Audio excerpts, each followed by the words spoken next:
Education. Myself Ekta. In this video, we will discuss about Regulating Act 1773.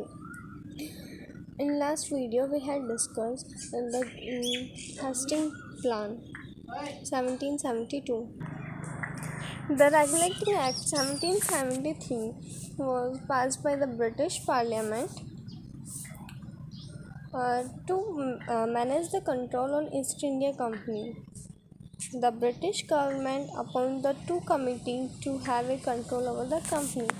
Regulating act 1773 British parliament ने पास किया था ताकि वो company की एक्टिविटीज़ को मैनेज कर सके और कंपनी की एक्टिविटी को कंट्रोल कर सके। द ब्रिटिश गवर्नमेंट ने अपॉइंट की दो कमेटी अपॉइंट की, select committee and secret committee.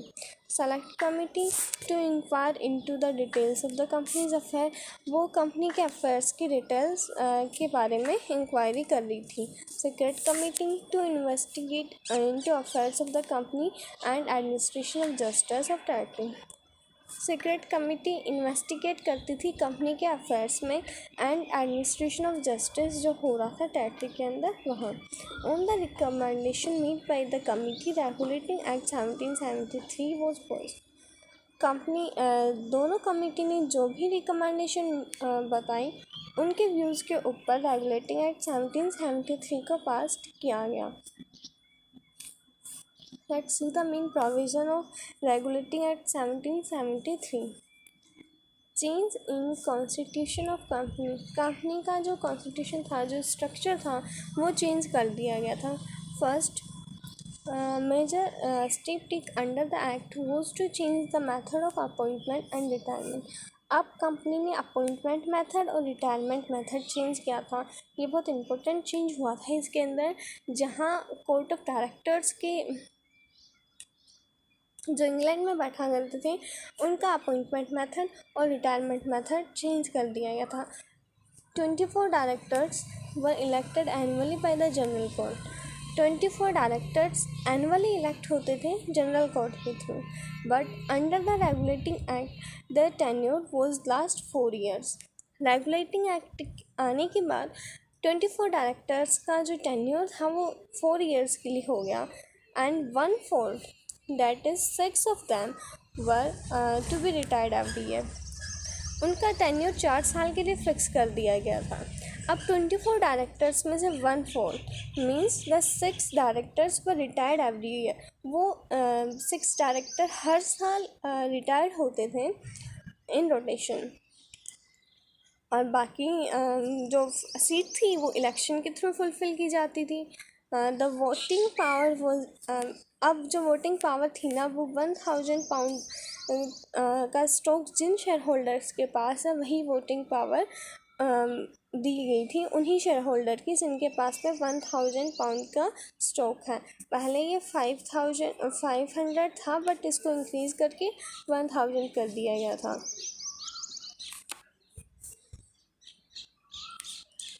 Organisation of company's government of Bengal. Government थी जो बंगाल में फंक्शन कर रही थी, अब उसको रीऑर्गेनाइज किया गया था। Appointment of governor general and 4 council. Bengal में गवर्नर जनरल एंड 4 काउंसिल्स को अपॉइंट किया गया। ये मैनेज करते थे दीवानी provinces of Bengal, Bihar and Orissa. Bengal, Bihar, Orissa के अफेयर्स मैनेज करते थे governor general and 4 councils. Governor of Bengal known as the governor general of Bengal. ये मेन इंपॉर्टेंट क्वेश्चन है। गवर्नर ऑफ बंगाल को गवर्नर जनरल ऑफ बंगाल के नाम से जाना गया। The governor general and councils were appointed for a period of 5 years।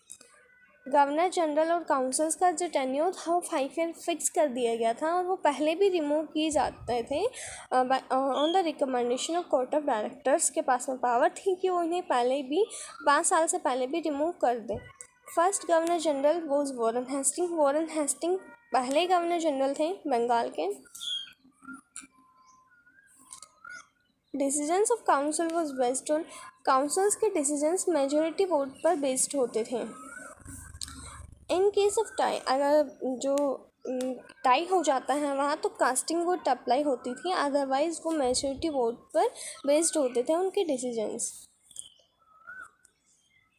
Presidency of Bombay and Madras, जो Bombay and Madras की प्रेसिडेंसी थी वो अब गवर्नर जनरल ऑफ कलकत्ता के अंडर आने लगी थी। बॉम्बे एंड मद्रास अब कलकत्ता के अंडर आने लगी थी। देयर आर 2 एक्सेप्शंस, 2 एक्सेप्शंस थे। इन केस ऑफ इम्यूनिटीनेस, अगर कुछ बहुत ज़रूरी कार्य हैं तो वो कोई स्टेप ले सकते हैं या फिर उन्हें स्पेशल ऑर्डर मिला हो कोर्ट ऑफ डायरेक्टर से। अदरवाइज बॉम्बे एंड मद्रास कलकत्ता के अंडर आती थी, इनके फंक्शंस कलकत्ता के अंडर गवर्न होते थे। Legislative authority, governor and council frame laws but effective when the company's court of director approved। Governor and council laws बनाते थे मगर वो तब तक इफेक्टिव रहते थे जब कंपनी के कोर्ट ऑफ डायरेक्टर उन्हें अप्रूव कर। गवर्नर एंड काउंसिल के पास में पावर थी कि वो एक टेरिटरी को गवर्न करने के लिए laws and rules and regulations बना सके, लेकिन उनके द्वारा जो लॉज बनाए जाएंगे वो कोर्ट ऑफ डायरेक्टर अप्रूव करेगा, उसके बाद ही वो लॉज इफेक्टिव रहेंगे। The king and council disapproved और disallowed any of such law within a period of 2 years। King and council के पास में पावर थी कि वो किसी भी लॉ को डिसअप्रूव कर सके, डिसअलाउ कर सके, but with in a period of 2 years। 2 साल के अंदर वो किसी भी लॉज को डिसअप्रूव कर सकता है, डिसअलाउ कर सकता है। By an motion on appeal, by on motion और on appeal. Regulation and ordinance were sent by the company to the Secretary of State in England। जो भी कंपनी रूल्स एंड रेगुलेशन बनाती थी वो कंपनी सेक्रेटरी ऑफ स्टेट को send करती थी। Prohibition against private trade and accepting the present, जजेस थे उनके ऊपर प्रोहिबिशन लगा दिया गया कि वो प्राइवेट ट्रेड नहीं कर सके, कुछ गिफ्ट वगैरह एक्सेप्ट नहीं कर सकते। और ये सेक्शन 23 ऑफ रेगुलेटिंग एक्ट 1773 में मेंशन था। Provided that the member of councils and judges of Supreme Court were prohibited from accepting presents, gifts and rewards or engaging themselves in private trade। Section 23 regulating act 1773 का कहता है कि members of councils, जजेस of supreme court ये ना तो कोई gift accept कर सकते हैं और ना ही ये प्राइवेट ट्रेड में इन्वॉल्व हो सकते हैं। ये Establishment of Supreme Court of Judicature at Calcutta। Regulating act 1773 का मेन फीचर था कि उसने एक supreme authority of judiciary establish कर दी थी कलकत्ता के अंदर। The British king George III issued the charter on March 26, 1774। George III ने इशू किया एक चार्टर ऑन मार्च 26, 1774 को, which established the Supreme Court at Calcutta। उस चार्टर ने सुप्रीम कोर्ट स्टैब्लिश किया कलकत्ता में। कोर्ट ऑफ रिक्वेस्ट पर continued, court of request continue रहा। Governor general and member of councils and जजेस for supreme court was appointed as justice of piece.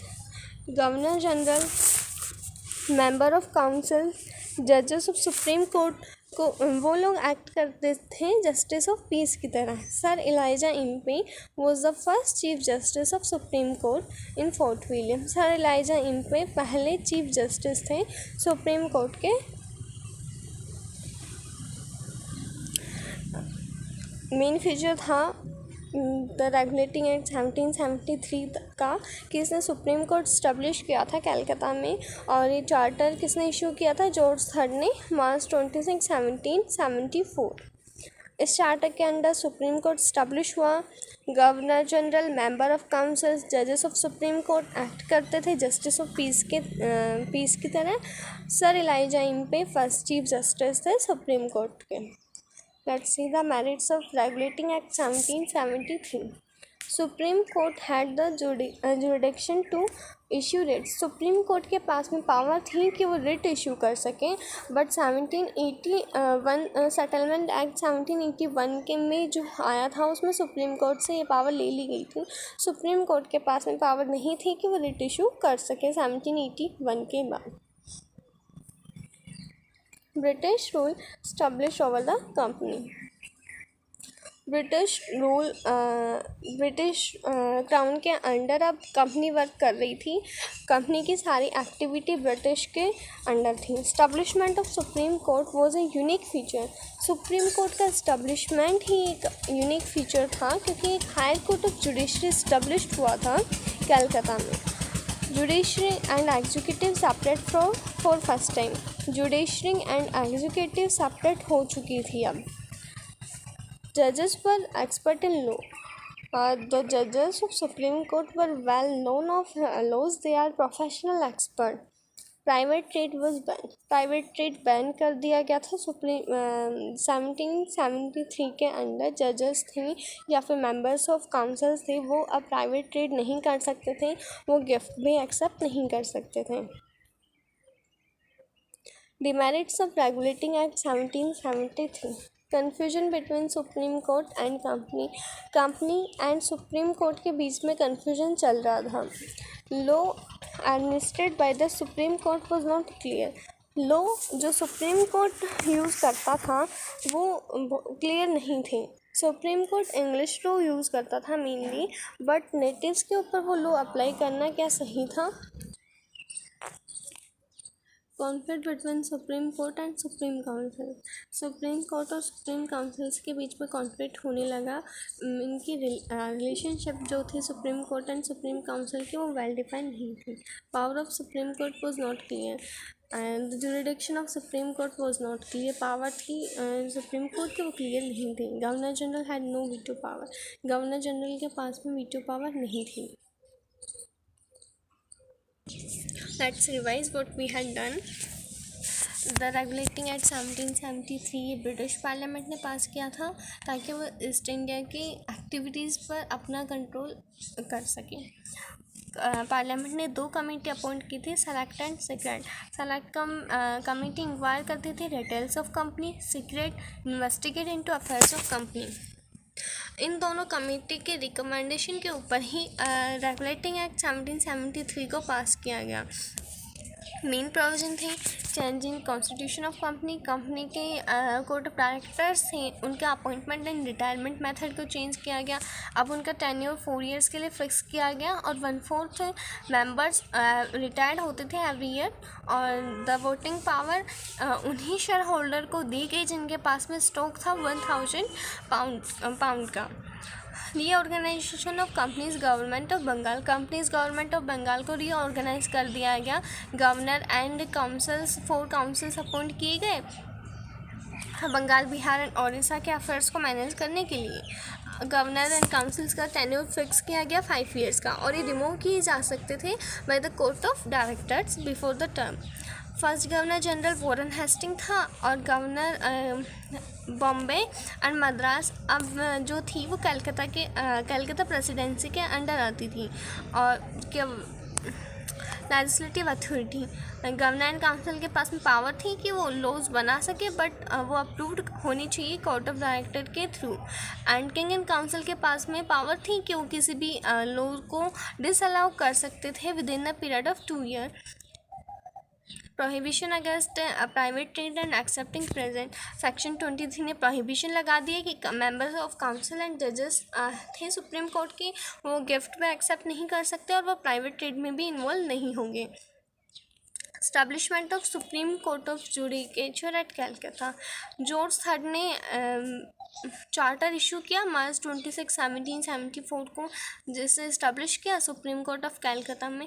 First chief justice से sir Elijah Impey was the first chief justice of supreme court. Merits थे कि supreme court के पास में writ issue करने की power थी। Establishment over the company, British rule establish हो गया था अब कंपनी के अंदर। एस्टेब्लिशमेंट ऑफ सुप्रीम कोर्ट एक यूनिक फीचर था।